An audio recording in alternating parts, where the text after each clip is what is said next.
Eu trouxe para vocês, para a gente falar sobre mobilização digital, e eu gosto muito de falar sobre a importância da gente... Será que está funcionando? É o no meio? Não, está abrindo coisa.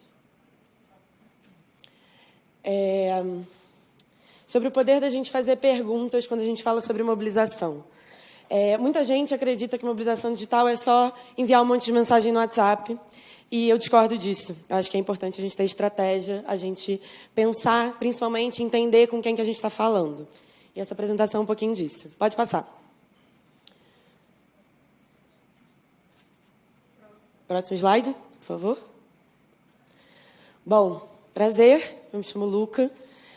Como a Dani falou, eu sou sócia da Basilab e coordenadora de mobilização digital. Eu também fui fundadora do Não é Não, um movimento, um coletivo que distribuía tatuagens temporárias contra o assédio no Carnaval. Além disso, eu sou bastante curiosa. Pode passar o próximo slide. E quando a gente fala... Chega um pouquinho para cá. Quando eu falo sobre curiosidade, é muita curiosidade sobre as pessoas e sobre os lugares. Pode passar. E eu adoro fazer boas perguntas, conversar com pessoas e falar profundamente sobre as coisas. Pode passar? E para a mobilização é super importante esse interesse pela vida dos outros. Pode passar. Só quando a gente conhece as pessoas é que a gente consegue movimentar elas em prol de alguma atividade. E quando a gente fala sobre mobilização, é isso, né? Pode passar? E aí que a gente consegue o engajamento das pessoas, né? Quando a gente convoca elas para a ação. A Basilab, para quem não conhece, é uma agência de marketing político progressista. E a gente gosta muito de memes, como vocês podem ver. Pode passar. Mas como é que a gente se destaca quando a gente vive mergulhado em milhões de informações? A Nani falou um pouco sobre isso aqui agora, e eu quero trazer mais um pouquinho de informação sobre isso. Pode ir. A gente tem capacidade de absorver mais ou menos 350 páginas por dia de conteúdo e de informação. Pode passar? Mas a gente tem acesso diariamente a bilhões de livros, equivalente, né, a bilhões de livros. Pode seguir. Mas se faz sentir, faz sentido.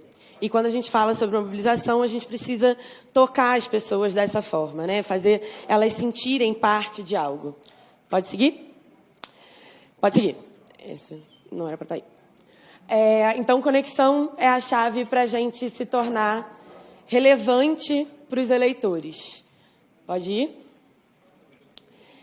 Como é que a gente cria essa conexão? Né? Existem várias formas, a Nani citou aqui algumas. Quando a gente fala sobre mobilização, tem alguns outros pontos que eu queria trazer. Um deles é a gente cria conexão com as pessoas muito quando a gente está compartilhando uma experiência com elas. Então, um evento como esse, por exemplo, a gente acaba se conectando porque a gente está construindo uma vivência juntas. Lá no Não é Não, quando a gente fazia um financiamento coletivo e tinha um grande desafio de conseguir arrecadar dinheiro para poder fazer as tatuagens, a gente estava vivendo uma experiência juntas. Mas essa foto, ela é de um momento bem específico e eu quis trazer, especialmente aqui, já que a gente está falando sobre mulheres na política. Essas foram as 15 primeiras mulheres eleitoras do Brasil. No movimento feminista, no movimento sufragista, conseguiu convencer algumas mulheres de votarem, trazer essa importância e tiraram essa foto. Essa foto virou um cartão que foi distribuído em vários lugares do Brasil como parte da pressão para legalizar e para autorizar o voto feminino. E isso foi uma experiência também, né? E uma experiência redobrada, que a gente muitas vezes esquece. Então, a foto que a gente tira, o conteúdo que a gente gera a partir de um evento, ela também é parte dessa experiência compartilhada que fica perdurando e fortalecendo lembrando, né, daquele sentimento. Pode passar. Um outro ponto que eu acho muito importante para a gente se conectar com potenciais eleitores é a escuta, a empatia e o acolhimento. Nani também falou sobre isso, mas eu quis trazer um exemplo que a gente fez na base. A gente participou da campanha do Diálogo com Evangélicos do presidente Lula. eu fiz a coordenação da mobilização digital dessa parte da campanha. E a gente divulgou um número de WhatsApp no site e em algumas redes, e também através de parlamentares que tinham diálogo já com o público evangélico.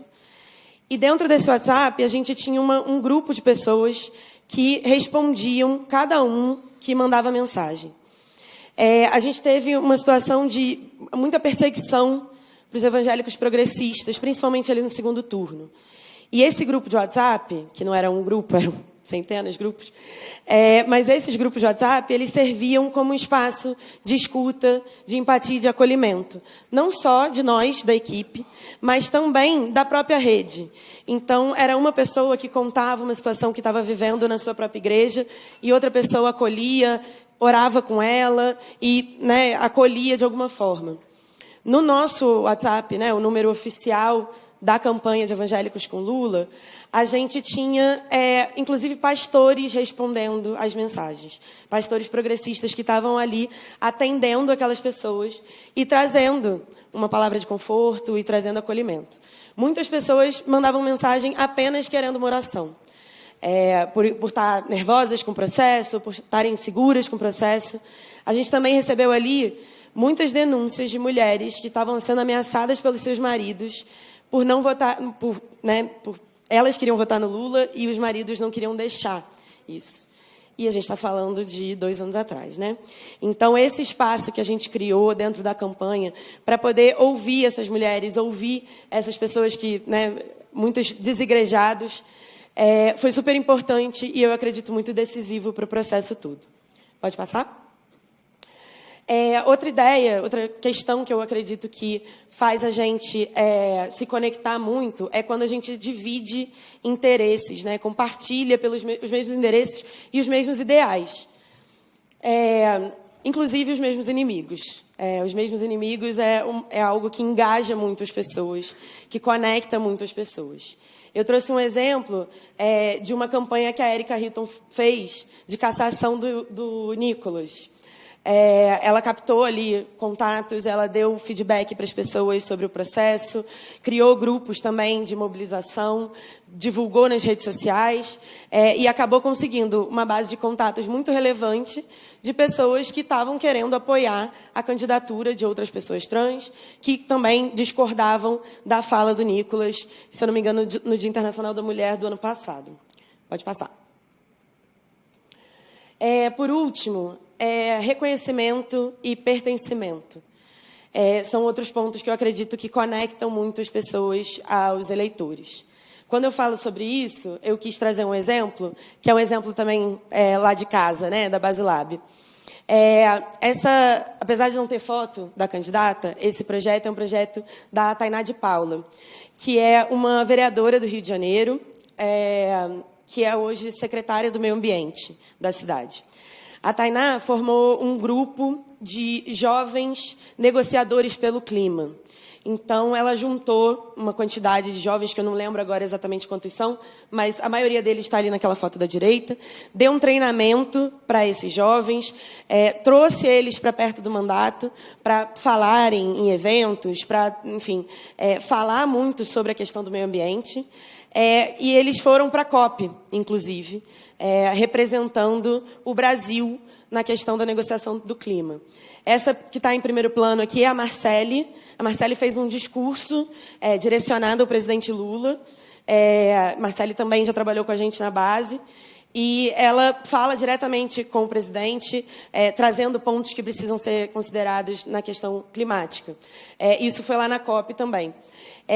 Gerou ali, criou uma comunidade em torno desses jovens e trouxe eles para perto da secretaria, para perto do trabalho diário que é feito lá dentro. Pode seguir. Pode seguir. E aí, como é que a gente transforma as estratégias em ações práticas, Eu trouxe ali alguns pontos e trouxe alguns exemplos, mas queria destrinchar um pouquinho mais com vocês. Pode passar. Quando a gente fala sobre compartilhar experiências, o que pode ser isso, Então, reuniões, palestras, passeatas, eventos em que está todo mundo junto, vivendo ali um desafio, principalmente, assim. E aí é muito importante, eu vejo muitos mandatos que realizam, de fato, experiências com seus eleitores, mas esquecem de registrar isso, de captar esses contatos, de fotografar, de manter aquele assunto, né? Quando a gente capta um contato dentro de uma reunião, a gente já sabe que aquela pessoa tem algum interesse, né, relacionado àquela reunião. Então, todos vocês aqui têm algum interesse sobre mulheres na política. Você pode considerar isso e fazer uma comunicação segmentada para essas pessoas. Muita gente também faz evento, mas faz aquela famosa listinha de presença escrita, que é desesperador depois de você entender a letra das pessoas. Então, uma inscrição antecipada, uma inscrição com computador ou com o próprio celular, que facilite esse processo da gente entender quais são esses contatos, é super importante, super necessário. Pode passar? Questão da escuta, né? Quando a gente fala sobre escuta nas redes sociais, o que isso significa? A interação nas redes é uma coisa que muita gente também deixa de lado, mas é super importante. Comentar os comentários, responder as DMs, tirar as dúvidas das pessoas, conseguir trazê-las para perto e talvez para um canal que seja ainda mais íntimo, como o WhatsApp, por exemplo, né? Então, fazer formulários também, que podem ajudar a gente a fazer pesquisa, entender as propostas. Então, esse é um ano eleitoral, a gente sabe que daqui a pouco está todo mundo falando sobre as propostas para as suas cidades. Como é que a gente traz o público para isso, né? Então, fazer um formulário, pedir sugestões para as pessoas, depois devolver para elas, falando, olha, aquela sua sugestão a gente vai adicionar no plano de governo.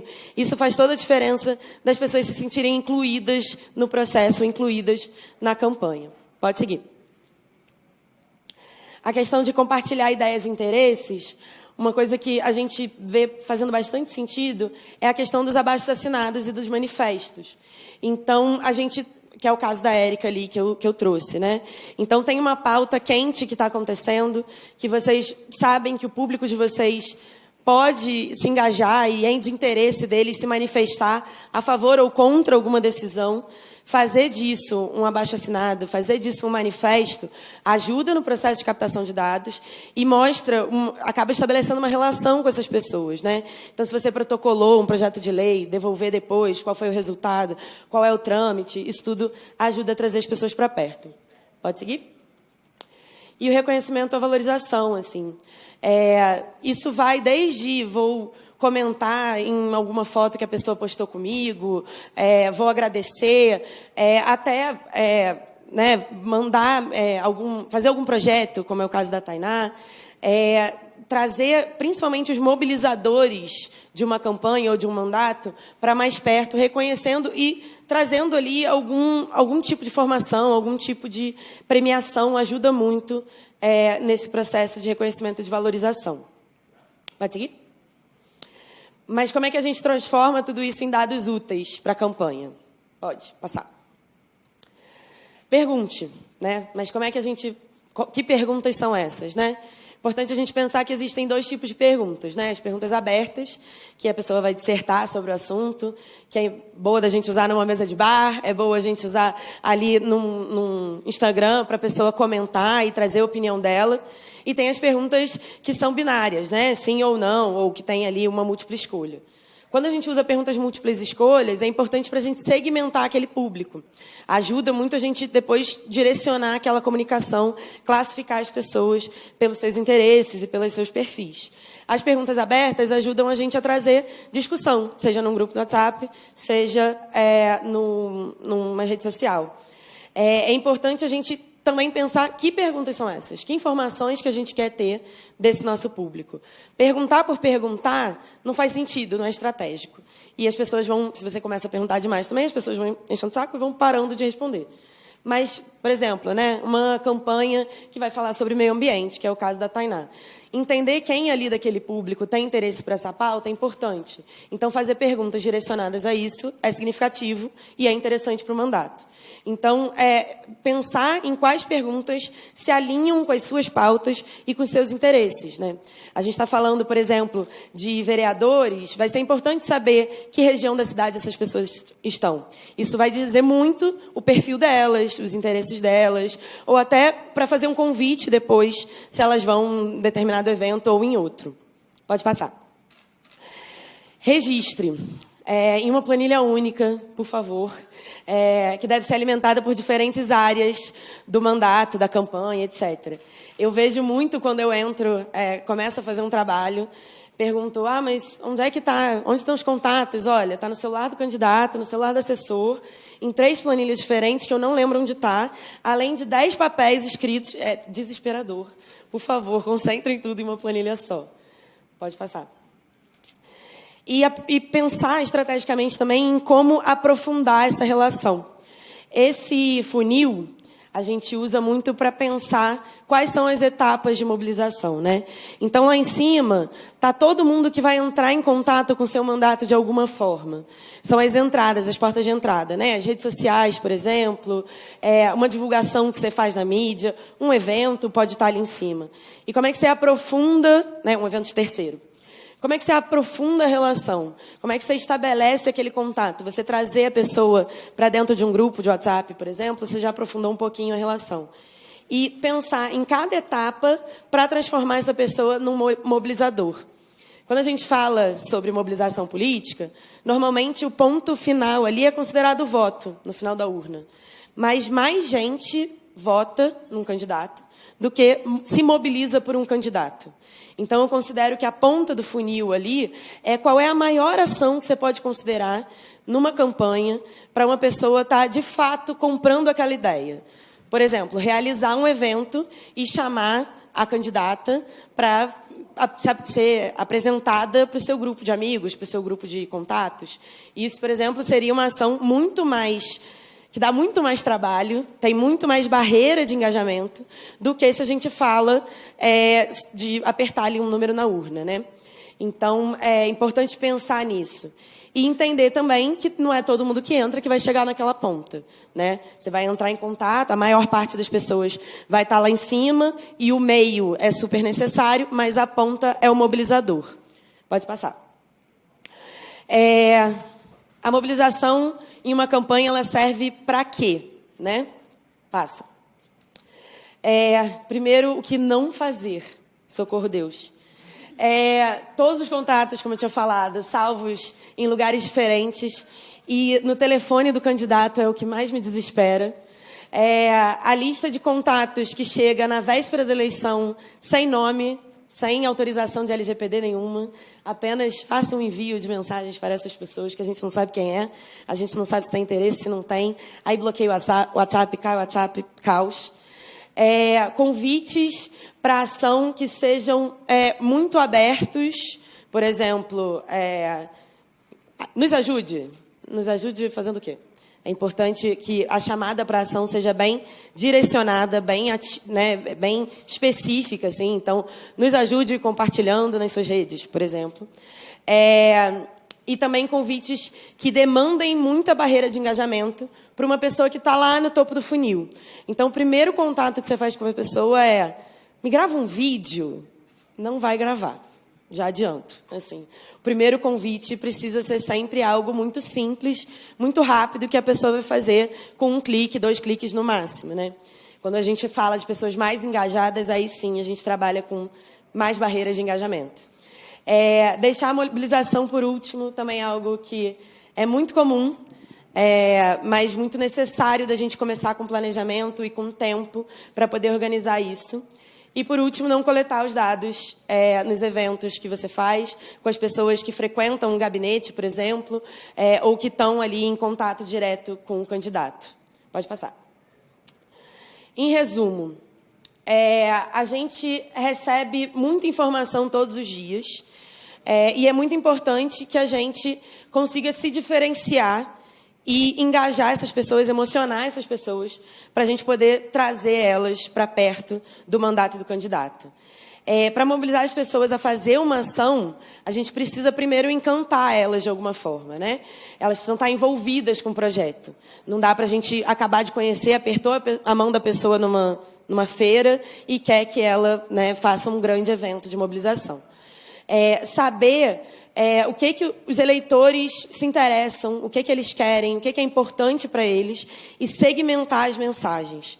Com certeza, de hoje para amanhã, vocês vão ouvir muitas pessoas falando sobre a importância de segmentar a mensagem, de falar diretamente com quem tem interesse por determinado assunto e que está engajado já em determinada pauta, ao invés de falar tudo para todo mundo o tempo todo. Existem diferentes estratégias de segmentar esse público. Fazer perguntas é uma delas, mas vamos falar aqui também, certamente, sobre tráfego pago, sobre outras atividades. E, principalmente, registre, armazene e crie planilhas, uma planilha de preferência, bem organizada, que isso vai fazer toda a diferença quando vocês forem falar com as pessoas. Pode passar? Encerrando, aqui está o @ da Baselab, que é o nosso Instagram, e o meu. Quando vocês escanearem esse QR Code, vocês vão ser levados para o WhatsApp da gente. E lá vocês podem ter acesso a essa apresentação que a gente vai mandar.